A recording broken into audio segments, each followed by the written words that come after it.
Halos isang taon na raw tinitiis ng mga residente sa Purok Maligaya, Barangay Telaksan, Macabebe, Pampanga ang baha sa tapat ng kanilang mga kabahayan.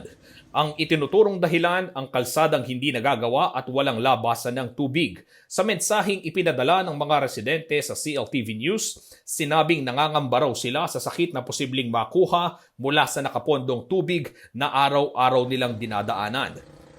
Ayon sa Department of Public Works and Highways o DPWH, hinihintay pa raw ang pondo mula sa Department of Budget and Management o DBM para masimulan na ang pagsasagawa ng nasabing kalsada. 10 milyong piso daw ang nakarequest ngayon sa DBM, subalit na ikategorya ito sa sinasabing FLR o yung tinatawag na for late release. Paglilinaw ni Pampanga First Engineering District Engineer Almer Miranda, hindi pa nasimulan ang konstruksyon ng kalsada sa Purok Maligaya sa Telaksan, Macabebe. Puro maintenance work lamang daw ang ginagawa ng DPWH dito at wala naman ding ginagastos na pondo.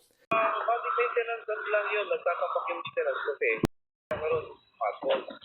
Hindi naman kayang sustain ng maintenance yan, talagang project ang kailangan. So, pupuhan lang namin yung ilang tampak doon, mga narupamil sa mga project na narupamil namin dito sa MacArthur. So, yun, bali sasahod namin yung truck namin doon. So, wala tayong nag-astos kasi yun lang.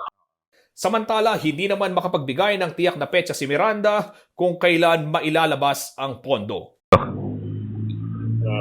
Depende sa DBM yun, sir. Sakit, oo.